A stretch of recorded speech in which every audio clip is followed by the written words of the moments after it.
혹시 여러분 가운데 외로움을 여지껏 살아오다가 외로움을 경험해 보신 분들이 계십니까? 그런 분들이 계시다면 고개를 한번 끄덕끄덕 해보시겠어요? 예, 대부분 다 외로움이 뭔지 아시는 분들이시죠? 혹시 지금 외로움을 극심하게 겪고 계시는 분들이 있을지도 모르겠어요. 오늘은 외로웠던 사람 삭개오의 이야기를 여러분과 함께 나누면서 누구나 경험하지만 참 이겨내기 어려운 이 외로움의 고통을 어떻게 극복하며 그 외로움으로부터 어떻게 회복할지에 대해서 같이 말씀을 나누려고 합니다. 아주 옛날에 성경 유머가 우리 교회 안에 유행했던 적이 있었어요. 혹시 여러분 들어보셨는지 모르겠는데 한번 맞춰보시죠. 제가 퀴즈를 내겠습니다. 성경에 66권이 있는데 그 가운데도 특이하게 여자의 이름이 제목으로 붙은 성경이 3권이 있다고 합니다.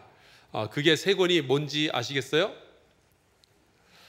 굉장히 많은 분들이 룻기, 그 다음에 에스더, 여기까지는 맞추시는데 마지막 한 권을 잘 모르셔요. 정답은 민수기. 여자 이름 맞죠? 민수기. 그리고 이런 것도 있어요. 성경에 나오는 가장 유명한 여자 거지의 이름이 무엇인가? 정답은 막달라 마리아, 막달란 마리아, 그런 뜻이고, 그럼 성경에 나오는 유명한 소화불량에 걸린 사람의 이름은 여기서 나오는 정답이 삭개워. 속이 안 좋아서 싹 개원했다, 그런 뜻이에요. 유치하죠? 누가복음의 저자 누가는 삭개오를 이런 식으로 소개합니다. 키가 극도로 작았다. 하지만 돈은 엄청 많았다. 그러면은 그 돈은 어떻게 벌었겠는가? 당시 유대인들이 극도로 미워했던 세리들 중에서도 우두머리 역할을 하면서 그 돈을 벌었다. 정당한 노동의 대가가 아니라 춘향전에 나오는 변사또처럼 자기 고향 사람들의 고혈을 빨아서 돈을 벌었다 하는 거예요. 어떻게 보면 이 사람은 정말로 아나무인 후안무치 막 나가는 사람처럼 그렇게 보였습니다. 근데 오늘 우리가 함께 읽은 이 말씀을 가만히 들여다보면은 삭개오는 굉장히 외로웠겠구나 하는 것을 우리가 알게 되죠. 2절에 보면은 이렇게 기록해 있습니다. 삭개오라 이름하는 자가 있으니 세리장이요 또한 부자라. 여러분, 우리가 이 말씀에서 먼저 알 수 있는 것은 삭개오라는 것은 히브리식 이름인데 놀랍게도 그 삭개오라는 이름의 뜻은 순수함이에요.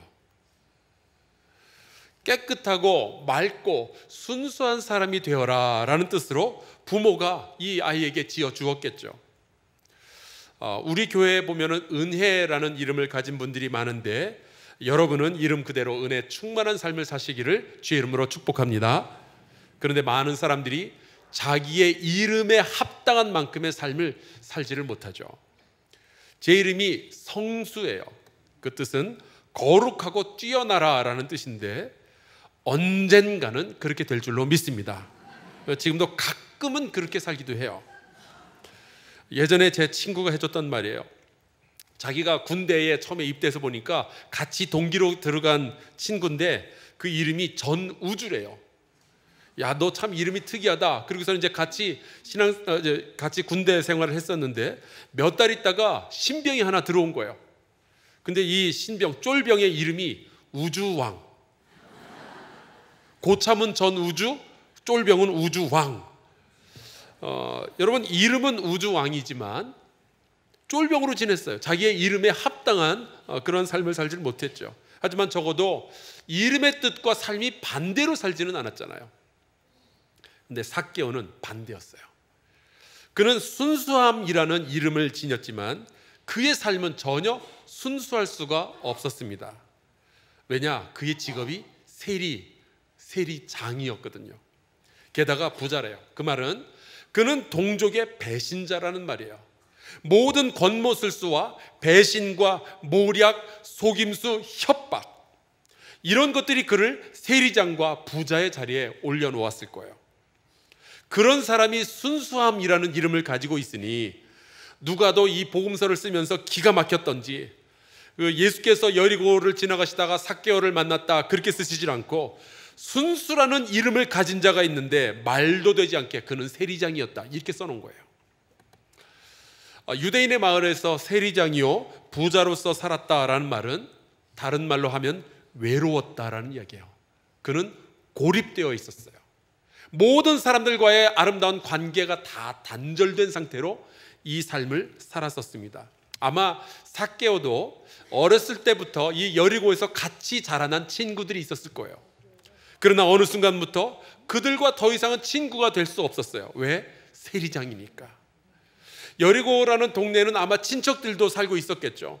하지만 친척들은 삭개오가 삼촌이기도 하고 사촌이기도 하고 때로는 조카이기도 하겠지만 어떤 식으로든 이 삭개오와 연관되어 있다는 것을 이 친척들이 수치스럽게 여겼을 거예요. 왜요? 세리장이었으니까. 삭개오는 동족들로부터 사랑받고 싶겠지만 존경받고 싶겠지만 완전히 왕따죠. 늘 비난받고 자기를 이해해주는 사람도 없고 지지해주는 사람도 더더욱 없는 그런 정말로 외로운 인생을 살아가는 사람이었습니다. 굉장히 많은 사람들이 이 외로움을 느끼게 돼요. 가족과 함께 있으면서도 외로움을 느끼는 엄마, 아빠가 있을 수 있죠. 동창들과 함께 오랜만에 식당에서 만나서 같이 수다를 떨면서 밥을 먹으면서 그러는 가운데에도 외로움을 느끼는 사람이 분명히 있을 거예요. 함께 있는데 왜 그럴까? 아니요. 여러분, 외로움은요 누구랑 같이 있다 이걸로 해소가 되는 게 아니라 나를 지지해주고 이해해주고 나의 아픔과 기쁨과 슬픔을 공감해주고 나를 사랑하는 이가 없구나 그것을 느낄 때 우리의 가슴속에 밀려 들어오는 감정이 외로움이에요. 어떻게 이 외로움을 극복하고 또 여기에서 우리가 나의 영혼을 회복시킬 수 있을까? 종종 살다 보면 이 외로움을 느낄 때가 있어요.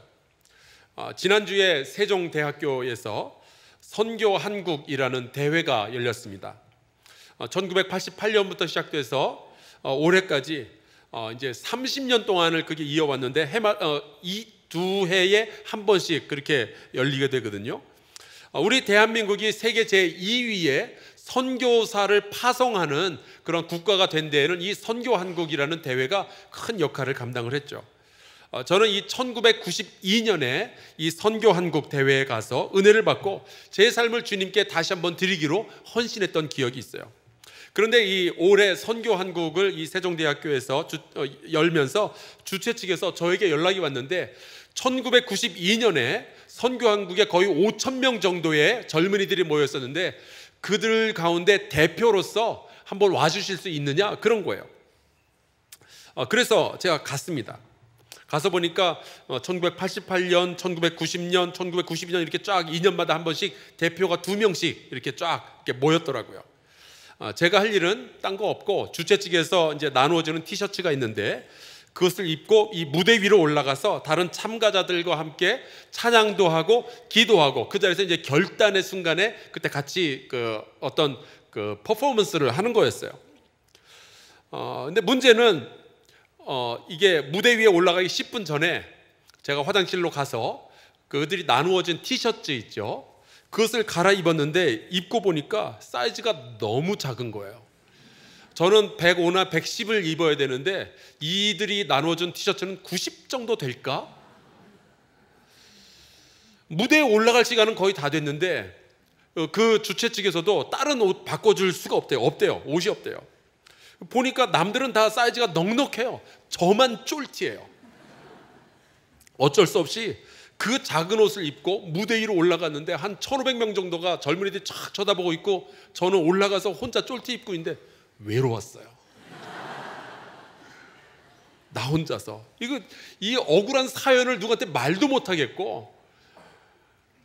여러분, 근데 문제는요 외로울 때가 있다 그게 아니고 이 외로움이 길어질 때예요.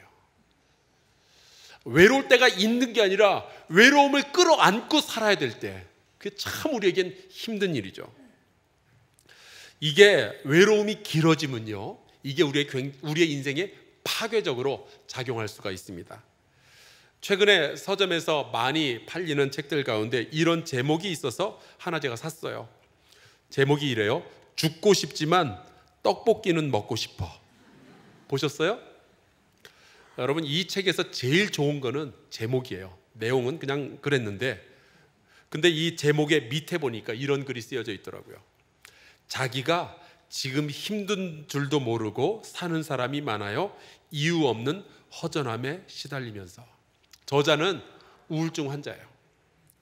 근데 이 자기가 직장에서 정말 활발한 성격의 소유자로 통하고 여러 사람들하고 사귀고 있다라고 생각을 했는데, 보니까 자기의 인생을 지지해주고 자기의 아픔을 이해해주는 사람은 주변에 없더라 하는 거예요. 그래서 이 사람이 외로움을 느끼기 시작했고, 그것이 지나가면서 우울증에 걸리게 되고, 이분이 자살 충동까지 겪게 되는 이 과정들, 거기서 빠져나오는 과정들을 글로 써놓은 게 이 책이었어요. 여러분, 하나님은 우리 인간을 창조하실 때부터 이 외로움이 굉장히 파괴적이다라는 것을 알고 계셨죠. 그래서 하나님께서 사람을 만드신 다음에 이렇게 말씀하셔요. 창세기 2장 18절, 여호와 하나님이 이르시되 사람이 혼자 사는 것이 좋지 아니하니. 어떤 분들은 이 말씀을 읽고 그러셔요. 만약에 하나님께서 처음으로 창조하신 사람이 남자가 아니라 여자였다면 하나님은 이런 말씀 안 하셨을 거다. 여자는 혼자서도 잘 사니까 내버려 두면 다 알아서 에덴 동산 다 아름답게 가꾸고 청소 다 하고 밥도 혼자 다 해먹을 텐데, 이 아담이 하필이면 남자인지라 아무래도 혼자 두면 사고 칠 것 같아서 하나님이 이런 말씀하셨대요. 저는 동의할 수 없습니다.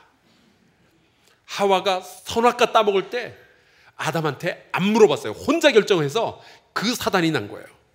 여러분, 여자도 혼자 있으면 충분히 사고 칠 수 있습니다. 혹시 남자분들 아멘 하실 수 있어요? 그래서인지 하나님은 사람이 혼자서 사는 것을 원치 않으셨어요. 이 말은 외로움이라는 것은요, 하나님의 창조의 목적에서 벗어났다라는 뜻이에요. 사람은 서로 만나고 함께 사랑하고 이해하고 도우며 그리고 지지하고 서로의 인생을 지탱해 주면서 살도록 하나님께서 만들어 놓으신 거예요. 물론 이 혼자 있다는 것이 우리의 인생에, 특별히 우리의 영성에 도움이 될 때가 있어요. 그때를 일컬어서 우리나라 말로는 좀 구별이 별로 안 되는데, 영어로 하면 그때를 solitude라고 부릅니다. 고독, 홀로 있음, 그런 거예요. 우리 믿는 사람들도 나를 사랑하고 이해해주고 지지해주는 사람들이 있지만, 그럼에도 불구하고 영적으로 어떤 필요에 의해서 잠시 기도하기 위해서 하나님과만 같이 지내기 위해서 홀로 있을 필요가 있죠. 며칠 전에 제 아내가 좀 힘들어하는 것 같길래 제가 넌지시 물어봤습니다. 혹시 혼자서 며칠만이라도 여행을 떠나서 그냥 혼자 주님 묵상하면서 기도하는 그런 시간이 필요하지 않냐고요. 만약에 당신이 원하신다면 내가 애들 데리고 있을 테니까 혼자서 한번 다녀오라고 제가 그랬어요. 어떤 대답이 돌아왔는지 아세요? 자기가 혼자 집에 있을 테니 제가 아들 둘을 데리고 나가달래요. 며칠만 나가 있다가 오면 좋겠다고. 때로 하나님을 믿는 사람들도요, 이렇게 홀로 있는 시간이 필요하죠. 야곱처럼 홀로 하나님과 씨름하는 그러한 시간이 필요하고요, 예수님처럼 광야에서 40일 동안 하나님과만 홀로 거하는 그러한 시간들이 필요합니다. 하지만 정확하게 말하자면 고독하게 홀로 있는 건 아니고요, 하나님과 같이 있는 시간이 필요하죠. 사람이 아니라 하나님께만 집중하는 그러한 시간. 이 시간 동안 우리는 하나님을 더 깊이 만날 수 있게 되고, 하나님을 만나면서 내 안에 더 깊은 어떤 영적인 에너지가 채워지게 되고, 그 에너지를 가진 사람이 더 많은 사람들을 사랑하고 섬길 수가 있게 되는 거예요. 그러니까 사역하느라 너무 바빠서 혼자 하나님과 만나는 이 시간을 확보해내지 못하는 목회자는 결국에는 더 많은 사람들을 사랑할 수 없게 된다. 이것이 영적인 스승들의 가르침이에요. 근데 이 외로움이라는 것은 영어로는 loneliness라고 해요. 나를 사랑하고 이해해주고 지지해줄 사람이 없는 거예요. 그래서 어쩔 수 없이 혼자 있는 거죠. 이런 거를 단절되었다 혹은 고립되었다라고 표현합니다. 이 외로움이요, 우리 인생이 굉장히 파괴적으로 작동할 때가 있어요. 여러분이 잘 아시는 해밍웨이라는 그 작가가 있죠. 이 사람이 쓴 유명한 책들이 있어요. 누구를 위하여? 종은을 위나, 노인과 바다. 우리가 잘 알잖아요. 근데 이 사람은요, 마지막에 총으로 자기의 머리를 쏴서 자결해요. 아이러니컬하게도 이 사람이 쓴 소설 가운데 무기여 잘 있거라도 있어요. 근데 이 사람이 죽기 전에 쓴 노트에 이런 글이 있습니다. 나는 전류의 흐름이 그치고 필라멘트가 끊어진 텅 빈 전구처럼 외롭다. 세계적인 명성을 얻었지만 그 명성이 나의 외로움을 메꾸어 주질 못하는구나. 참, 세계적인 작가는 외롭다는 말도 이렇게 멋지게 해요. 하지만 이 사람은 자기 인생을 외로움 때문에 파괴해버렸습니다. 이 의학 조사에 의하면은 외로운 사람들은요, 그냥 평범한 사람들에 비해서 30% 정도 심장병에 걸릴 확률이 더 높대요. 그런데 심장병에 걸릴 확률을 30% 높이는 게 또 하나 있는데, 하루에 담배를 15개비를 피우면 그렇게 된답니다. 그러니까 외로움이 그렇게 몸에 안 좋은 거예요. 근데 놀라운 사실은 점점 더 많은 사람들이 혼자 지내는 것 같아요. 그래서 요즘 유행하는 말들 가운데 혼밥족이 있죠. 혼자 밥 먹는 사람, 혼영족, 혼자 영화 보는 사람, 미혼, 이제는 비혼이라는 말이 나왔어요. 스스로 혼자 살기로 결정하고 결혼 안 하겠다. 이혼, 졸혼, 다 혼자됨에 대한 이야기예요. 결혼할 시기가 되었는데도 혼자 사는 여자는요, 결혼을 한 여자에 비해서, 결혼을 했다고 안 외롭겠어요? 그런데도 불구하고 이 결혼을 안 한 사람은 결혼한 여자에 비해서 4배 더 많이 외로움을 느끼게 된대요. 더 나아가서 외로움을 느끼는 사람들은 정신질환에 걸릴 확률이 2배가 높아진답니다. 여러분, 이 외로움이 우리의 인생에 굉장히 파괴적으로 작용을 할 수가 있어요. 근데 희한하죠. 우리는 옛날에는 편지 보내다가, 전보 보내다가, 이제는 전화기 쓰다가, 이제는 뭐 이메일, 카톡, 뭐 페이북, 인스타그램, 트위터, 정말 원하기만 한다면 지구 저편에 있는 사람하고 얼굴까지 마주 보면서 대화를 할 수 있는데도 불구하고 이 세상은 점점 더 외로움으로 고통스러워하는 사람들이 늘어나고 있어요. 희한해요. 제가 느끼기에 이 외로움은 현대사회의 전염병처럼 퍼지고 있는 것 같아요. 예전에 그 메르스 때문에 우리나라에서 막 30여 명이 막 죽고 난리가 났었죠. 근데 요번에 이 더위 때문에 죽은 사람이 메르스 때문에 죽은 사람보다 숫자가 훨씬 많대요. 그런데 여러분, 외로움 때문에 1년에 죽는 사람은 이 메르스와 더위를 합한 숫자보다 어마어마하게 많아요. 외로움은 위험합니다. 성경에도 보니까 외로움 때문에 철저하게 괴로워했던 사람이 삭개오뿐만이 아니에요. 열왕기상 19장에 보면 엘리야가 아합 왕을 피해서 도망을 가다가 로뎀 나무 아래 가서 거기서 이제 하나님께 요청을 하는데 이렇게 이야기를 해요. 하나님, 나를 죽여주세요. 이제 더 이상 내가 이 세상 살 소망이 없으니까 차라리 날 죽여버리세요. 나 외로워서 못 살겠어요. 왜 그러냐? 10절에 보니까 이렇게 말하고 있어요. 이스라엘 자손이 주의 언약을 버리고 주의 제단을 헐며 칼로 주의 선지자들, 내 동료들을 죽였음이오며 오직 나만 남았거늘. 이제는 나를 이해해주고 나를 지지해줄 사람, 나를 사랑해줄 사람, 나와 대화할 사람들이 다 사라졌어요. 나는 고립됐어요. 외로워요. 하나님, 이제 나를 죽여주세요. 그런 거예요. 여러분, 외로움의 감정이 생겨날 때 이거 잘 다루지 못하면 우리가 극단적인 선택을 할 가능성이 있어요. 다시 한번 이 삭개오의 외로움을 들여다볼게요. 삭개오는 유대인이었지만 외톨이였습니다. 저는 이 외자만 들어가도 가슴이 짠해요. 왜냐하면 제가 외아들로 자랐거든요. 제가 아들이 둘이 있는데 이 둘이 같이 노는 거 보면은 제가 자라오면서 무엇을 놓쳤는지가 보여요. 저렇게 좋은 시간이 있을 수 있구나. 외아들, 외기러기, 외짝 신발, 외로움. 여러분, 외자가 들어가면 이렇게 마음이 짠해져요. 근데 여러분, 이 외로움의 고통이 언제 제일 아픈지 아세요?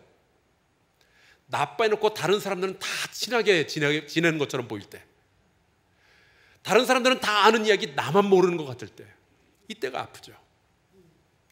이른바 군중 속에 있지만 나 홀로 고립되어 있는 느낌인 거예요. 아마 그래서 삭개오는 그게 너무 아프니까 돈에 집착을 했던 것으로 보입니다.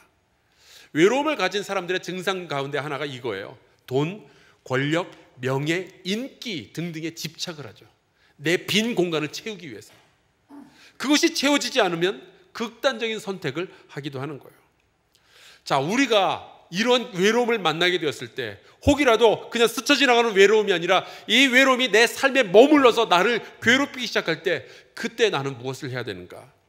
여러분, 두 가지 만남을 기억하시면 좋겠습니다. 첫째, 우리가 주님을 만나야 돼요. 하나님은 성경에 보니까 고아와 과부와 나그네의 아버지라고 되어 있습니다. 고아와 과부와 나그네의 공통점이 뭔지 아시겠죠? 외로운 사람들이에요. 하나님은 외로운 사람들을 그냥 두실 수가 없습니다. 왜냐? 홀로 사는 것이 좋지 않은 것을 아시기 때문에. 하나님은요, 외로운 자를 만나고 구원하기를 원하셔요. 삭개오가 외로움 속에서 뽕나무 위로 올라가죠. 그때 그가 예수님을 막 부르거나 그러지 않았어요. 그를 보시고 예수님이 그에게 가까이 가시죠. 여러분, 그러고 보면요, 성경은요, 사람이 하나님을 찾아간 이야기가 아니고 하나님이 사람을 찾아오신 이야기예요. 예수께서 삭개오를 보시면서 말씀하시죠. 삭개오야, 속히 내려오라. 내가 오늘 내 집에 유하여야 하겠다. 여러분, 이 말씀이 외로움에 아파하는 여러분을 향하여 주시는 하나님의 음성인 줄로 믿습니다. 외로움 때문에 신음하는 그 자녀를 하나님은 그냥 지나치시지 못하셔요. 여러분, 오히려 우리가 외로움에 처했을 때, 우리가 외로움에 처한 것이 바로 그 외로움이 우리에게 뽕나무 역할을 합니다. 하나님의 눈에 굉장히 잘 띄게 되어 있어요. 여러분, 생각해 보세요. 주님은 늘 우리를 찾아오셔요. 요한계시록 3장 20절에 이런 말씀이 있죠. 볼지어다 내가 문 밖에 서서 두드리노니 누구든지 내 음성을 듣고 문을 열면 내가 그에게로 들어가 그와 더불어 먹고 그는 나와 더불어 먹을 것이다. 여러분, 갈릴리의 어부들이 예수님을 찾아간 게 아니었잖아요. 예수님이 그들을 찾아가셨죠. 의심장이 도마가 부활하신 예수님을 찾아간 게 아니었잖아요. 부활하신 예수님이 그 의심장이를 찾아가셨죠. 혹시 여러분이 외로움의 감정 때문에 힘들어하고 있다면 오늘 주님이 여러분을 찾아가실 때 그분을 다시 한번 여러분의 영혼과 여러분의 인생에 영접하실 수 있기를 주의 이름으로 축원합니다. 예수께서 삭개오를 찾아오셨을 때 사람들이 주변에서 수군거리기 시작해요. 7절에 나오죠. 뭇 사람이 보고 수군거려 이르되 저가 죄인의 집에 유하러 들어갔도다.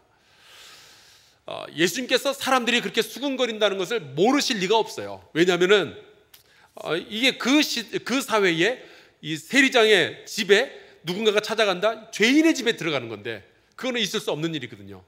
예상할 수 있는 일이에요. 그런데도 예수께서 삭개오의 집에 찾아 들어가신 것은 이런 의미죠. 그의 죄는 혹시 나쁠지 모르지만 나는 그를 구원하러 찾아 들어가겠다. 여러분, 주님은요, 우리가 어떠한 사람이든 간에 우리가 어떤 과거를 가졌고 어떤 실패를 경험했고 어떤 실수를 저질렀고 어떤 죄를 지었어도 주님은 우리를 품어주시는 우리의 아버지이심을 믿습니다. 그 예수께서는 삭개오라는 사람의 인생을 지지해주고 지탱해주기 위해서, 그 외로움에서 구원하시기 위해서 그를 찾아 들어가시는 거예요. 여러분이 혹시 외로움 때문에 고통스러워하신다면 하나님의 레이더에서 벗어날 수 없다는 사실을 꼭 믿으시길 바라요. 하나님은 여러분을 찾아내실 거예요. 외로워하고 눈물 흘리는 여러분을 찾아내시고 여러분을 찾아가실 텐데 꼭 그분을 만날 수 있기를 주의 이름으로 축원합니다. 근데 오늘 말씀해 보니까 삭개오가 외로움으로부터 회복된 것은 주님을 만나면서 시작이 되었지만 그걸로 완성된 건 아니었어요. 예수께서는 삭개오의 집에 들어오시자마자 네가 구원받았다 그렇게 말씀 안 하시죠. 그 말씀은 9절과 10절에 나와요. 그러면은 그 중간에 어떠한 일이 있었는가 8절 보면은 알게 됩니다. 삭개오가 예수님을 만나고 나서 이런 말을 해요.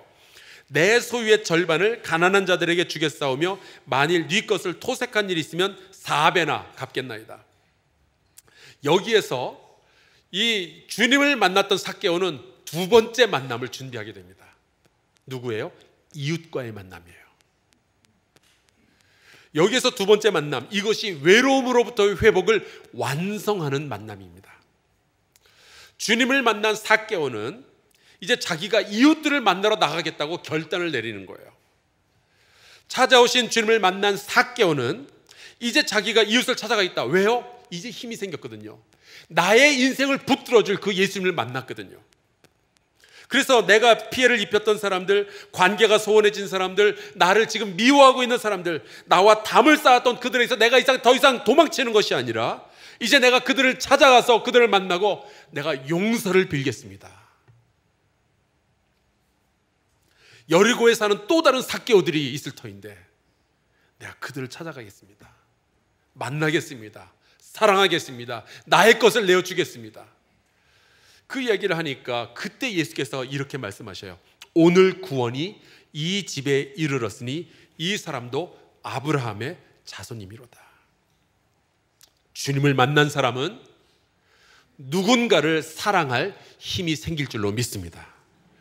힘들어도요, 주님을 만난 사람은 내 인생의 문을 누군가에게 열어줄 용기가 생겨요. 왜요? 나를 지지해주는 분이 계시니까. 내가 힘들고 어려울 때 나를 붙잡아 주실 그분이 계시니까.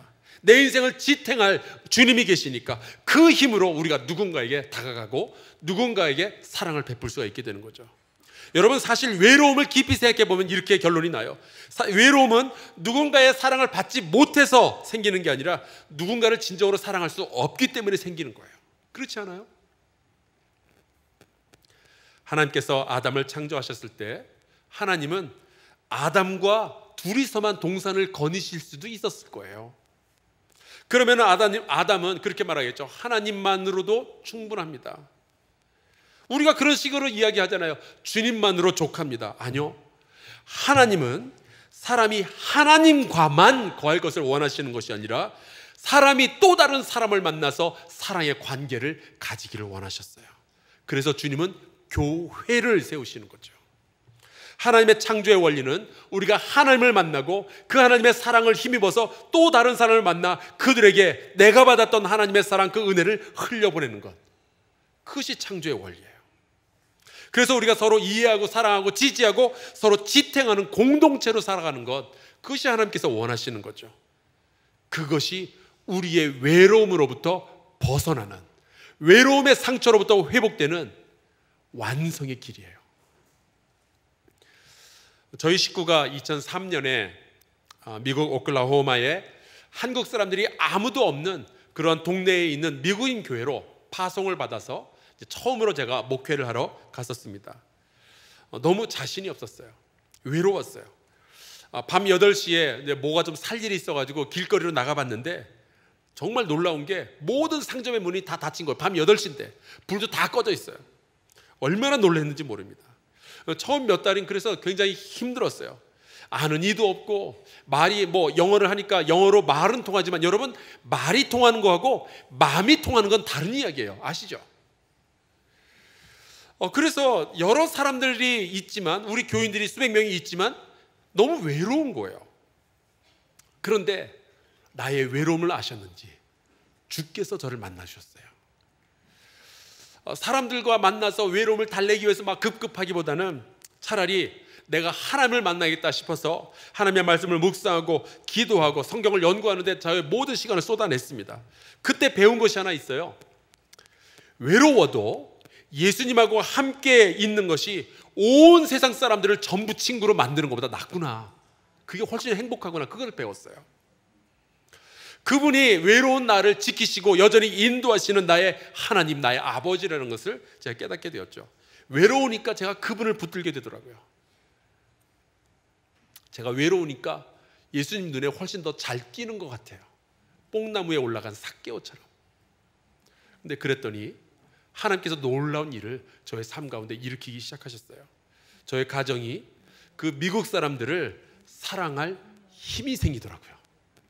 말만 통하는 것이 아니라 마음이 통하기 시작했어요.